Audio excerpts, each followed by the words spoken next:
नमस्कार, वंदे मातरम। मैं विश्वजीत पांडे, विश्व गुरु हिंदुस्तान की अलौकिक पहल आत्मनिर्भर बिहार के वीडियो सीरीज के 15वें एपिसोड में आपके समक्ष आपके आदेशानुसार हाजिर हूं। उम्मीद करता हूं आप इस वैश्विक महामारी के दौर में सुरक्षित हैं, स्वस्थ हैं एवं एक आत्मनिर्भर बिहार तथा एक समृद्ध भारतवर्ष की कुशलता की कामना कर रहे हैं। दोस्तों, हमेशा की तरह आज भी आपने जिस तरह से अपने वीडियो संदेश और अपने स्नेह मैसेजेस हम तक पहुंचाए हैं, उससे हमारा दिल पुनः आह्लादित हो गया है, हमारा मनोबल बढ़ गया है और कुछ नया करने को उत्सुक हो रही है हमारी पूरी टीम। इसके लिए आपको पुनः प्रणाम, धन्यवाद और आप अपना आशीर्वाद इसी तरह से हम पर बनाए रखें। दोस्तों, कल के एपिसोड में हमने चर्चा किया था कि किस तरह से डिग्री कोर्सेज के पहले हम विद्यार्थियों का प्रॉपर काउंसलिंग करें ताकि अपनी क्षमता अनुसार और अपनी इच्छा के अनुसार उनको कई सारे ऑप्शंस मिल पाए और उस तरह से अपने कैरियर को बना पाए। आज हमारे एक परम आदरणीय शुभचिंतक ने हमें यह फोन करके हमें आदेश दिया है कि आज की इस विशेष एपिसोड में हम नैतिक शिक्षा एवं नैतिक दायित्व के संबंध में बात करें। जब नैतिक शिक्षा की बात आती है तो यह बोलना प्रासंगिक हो जाता है कि आज के इस अर्थ युग में हम इतने व्यस्त हो गए हैं कि जिनके लिए हम आर्थिक धरोहर बना रहे हैं, जिनके लिए आर्थिक विरासत सजा रहे हैं और आर्थिक विरासत बनाने की कोशिश कर रहे हैं, उन्हीं अपने परिवार के उन्हीं बच्चों के साथ हम समय नहीं बिता पाते हैं। और जिसका रिजल्ट होता है, जिसका परिणाम होता है कि हमारे बच्चे हमसे दूर होते चले जाते हैं और अपना मन बहलाने के लिए और उस समय का उपयोग करने के लिए वो मोबाइल के माध्यम से न जाने किस किस तरह की चीजें देखने लगते हैं, किस किस तरह की चीजें और किन किन लोगों के संपर्क में आने लगते हैं।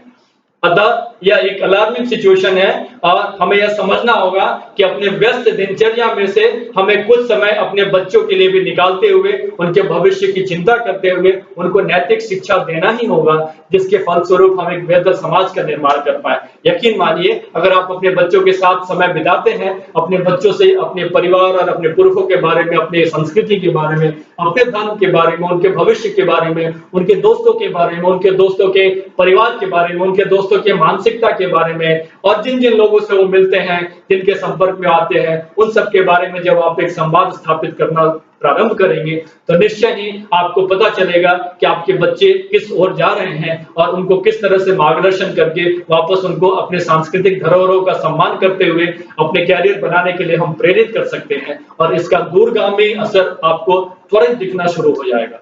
दोस्तों, यकीन मानिए, आप अभी से अपने बच्चों के साथ समय बिताना प्रारंभ कीजिए। मुझे उम्मीद है कि आप हमारी बात को जरूर मानेंगे और हमारे इस आग्रह को स्वीकार करते हुए आप अपने बच्चों के साथ समय बिताना अवश्य शुरू कर देंगे। जब नैतिकता की बात आती है तो हमें यह समझना होगा कि नैतिकता मनुष्य की वह आवश्यक श्रृंगार है जो उसके अंतःकरण में सुंदरता और निखार ला देती है। मैं इसी अंतःकरण और सुंदरता की बात कर रहा हूं, मैं इसी निखार की बात कर रहा हूं जो कि हम अपने बच्चों से संवाद स्थापित करके उनके अंदर ला सकते हैं। जी हाँ, आज आपको यह एक प्रसंग उल्लेख करना चाहता हूं, आपको एक प्रसंग बताना चाहता हूं कि मैं संस्कार विधि की पुस्तक पढ़ रहा था। तो इस पवित्र पुस्तक में हमने देखा और हमें यह जानने को मिला कि सनातन परंपरा के संस्कार विधियों में राजा का सिंहासन पर बैठना भी एक संस्कार माना गया है।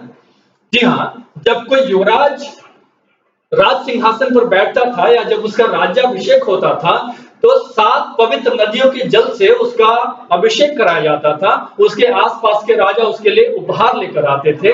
उस राज्य की राजमाता शहद, दूध और पंचामृत से उस राजा का स्नान कराती थी। उसके बाद वह राजा अपने कुल पुरोहित का पैर छूकर आशीर्वाद लेता था और जब वो आशीर्वाद लेता था तो उसके कुल पुरोहित उसको एक सोने का दंड देकर उसे बोलते थे, सर्वदंडोस्ति, सर्वदंडोस्ति, सर्वदंडोस्ति। अर्थात, हे राजन, आप धरती पर ईश्वर के प्रतिरूप हैं। राज्य में किसी को भी बिना किसी भेदभाव के कोई भी दंड देने के लिए आप स्वतंत्र हैं। इसके बाद राजा कुल पुरोहित के चरण स्पर्श करके जब खड़ा होता था तो कहता था, अदंड्योस्मि, अदंड्योस्मि, अदंड्योस्मि। अर्थात, मुझे कोई दंड नहीं दे सकता है, मुझे कोई दंड नहीं दे सकता है, मैं अदंड्य हूं।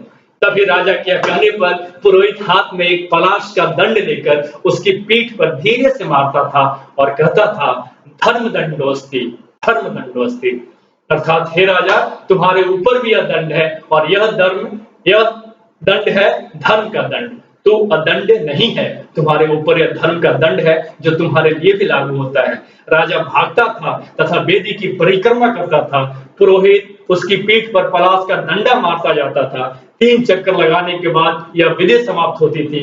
यह विधि इसलिए होती थी कि राजा के मन में अपने सिंहासन का अहंकार न आए।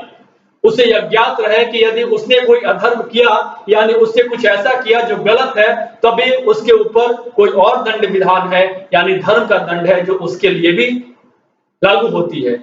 यह परंपरा थी, यह वह राजनीति थी जो एक राजा को भी आम जनमानस के समतुल्य खड़ा कर देती थी। दोस्तों, लोकतांत्रिक व्यवस्था क्या होती है, उसमें एक सामान्य नागरिक का क्या अधिकार होता है, इसे समझना है तो महाकवि कालिदास की प्रसिद्ध रचना अभिज्ञान शकुंतलम का दर्शन करें। आपको बता दूं, अभिज्ञान शकुंतलम में यह लिखित है, यह वर्णित है कि जब माता गौतमी शकुंतला माता को, यानी उस समय गर्भवती शकुंतला को लेकर जब माता गौतमी अर्धरात्रि को राजा दुष्यंत के महल के द्वार पे पहुंचती हैं और उसके प्रहरी से कहती हैं, उसके सिक्योरिटी गार्ड से कहती हैं कि क्या यही राजा दुष्यंत का महल है? सिक्योरिटी गार्ड हाँ में जवाब देता है। तब दोबारा वो दूसरी प्रश्न पूछती है कि क्या मैं इस समय अपने राजा से मिल सकती हूँ? तो उस राज्यावस्था का एक सामान्य द्वारपाल, एक सामान्य सिक्योरिटी गार्ड वो कहता था, अविश्रमोयम लोकतंत्रस्य सर्वाधिकारः, अर्थात यह आपका नियमित लोकतांत्रिक अधिकार है कि आप अपने राजा से किसी भी समय मिल सकते हैं। यह बात आपको नहीं दिखेगी। जरा सोचिए और आज के परिदृश्य की कल्पना कीजिए, आज के परिदृश्य के बारे में सोचने का कोशिश कीजिए। आप क्या यह उम्मीद लगा सकते हैं कि एक मुख्यमंत्री, एक सांसद, एक विधायक, या यूं कहें कि एक मुखिया का द्वारपाल, चाहे आप उसके ऑफिस में जाएं या उसके आवास पर जाएं, तो उसका द्वारपाल किस तरह से आपको उत्तर देगा अगर आप उससे पूछे कि क्या मैं इस समय राजा से मिल सकता हूं, क्या इस समय उस प्रतिनिधि से मिल सकता हूं, तो आपको यह बताने की आवश्यकता नहीं कि आपको क्या जवाब मिलेगा। जी हां, आज राजनीति का व्यवहारिक अर्थ खोजने की कोशिश करेंगे तो पाएंगे कि राज करने की नीति को ही राजनीति समझा जाने लगा है। किसी भी तरह से बस नंबर गेम में आगे रहना है, साम दाम दंड भेद, किसी भी तरह से जो 2/3 बहुमत है, बहुमत आ जाए, हम राज सत्ता काबिज कर ले, बस हमारा काम हो गया। राजकीय व्यवस्था चलाने की नीति को ही राजनीति कही जाने लगी है। वही असली गणतंत्र था जहां राजा को पता होता था कि उसने किसे किस कार्य के लिए नियत किया है, किसको किस तरह का अधिकार दे रखा है, जहां पर एक प्रजा को भी टैक्स देने के लिए उसको स्वतंत्रता थी। राजा को यह अधिकार नहीं था कि बलपूर्वक या किसी भी तरह से जनता को बाधित करके उसे टैक्स देना होगा। उस समय की जनता अपनी स्वेच्छा से राजा को कर देती थी और उसी से राजा खर्च चलाता था। समय बदला, व्यवस्था में विकृतियां आई और आज हम ऐसे स्थान पर आ गए हैं जहां अधिकांशतः ऐसे व्यक्ति हमारे माननीय बन गए हैं, हमारे माननीय बन जाते हैं, जो कि एक आइडियोलॉजी का परिभाषा भी नहीं समझते हैं। वो समझते ही नहीं है कि सभ्य समाज क्या होता है, किस तरह से हम एक अपने समाज में सभ्य आदर्श प्रस्तुत कर सके। बड़ी दुख होती है, बड़ी कष्ट होती है जब वर्तमान समय के राजनीतिज्ञों और वर्तमान समय के प्रतिनिधियों की दर्शन की जाती है। इस व्यक्तिवादी युग में जो राजनीतिक व्यवस्था चल रही है उसमें कई कमियां हैं, लेकिन मैं यह नहीं कह रहा हूं कि वैदिक संस्कृति को थोप दिया जाए। वैदिक कालीन व्यवस्था को आज थोप देने के लिए मैं बिल्कुल गुजारिश नहीं कर रहा हूं, मैं बिल्कुल अपील नहीं कर रहा हूं। मैं इस बात पर गर्व जरूर महसूस करना चाहता हूं कि जब विश्व में संस्कृतियों की बीज तक नहीं फूटी थी, तब भी हमारे पास एक सुचारू और समृद्ध राजनीतिक व्यवस्था थी, जिसके केंद्र में भले ही एक राज परिवार आता था, लेकिन उस व्यवस्था में गणतंत्र का एक अनुपम उदाहरण प्रस्तुत किया जाता था। वर्तमान समय की बात करें तो भारत चीन युद्ध के बाद उस समय के तत्कालीन सांसद, तत्कालीन कांग्रेसी सांसद और राष्ट्रकवि दिनकर, बिहार के लाल राष्ट्रकवि दिनकर ने अपने ही सरकार की गलत नीतियों के विरोध, अपने ही उस समय के सर्वमान्य प्रधानमंत्री पंडित जवाहरलाल नेहरू के विरुद्ध संसद के पटल पर खड़े होकर उनको ललकारते हुए कहा था। याद करो उनकी वो कविता, उन्होंने कहा था, अरे रोग युधिष्ठिर को न यहाँ जाने दो उसको स्वर्ग ढेर, पर फिर से हमें गांडीव गदा लौटा दे अर्जुन भीमवीर, कह दे शंकर को आज करे प्रलय नित्य फिर एक बार, सारे भारत में गूंज उठे हर हर बम बम का महाउच्चार। जी हाँ, याद कीजिए वो व्यवस्था थी, यही प्राचीन भारत थी, यही वर्तमान भारत है, यही वर्तमान आजादी के बाद की भारत है, जहां पे एक प्रतिनिधि स्वतंत्र होता था अपने प्रतिनिधि के सामने अपना पक्ष रखने के लिए। सरकार गलत नीतियों के खिलाफ अभिव्यक्ति की आजादी देती है और अपने कर्तव्य बोध से आत्मसात करते हुए हमें यह भी शिक्षा देती है कि अगर आप अपनी भावना को पवित्र मानते हैं, आपकी भावना सही है, तो निश्चित ही आपके जनसेवक आपकी बातों को सुनेंगे।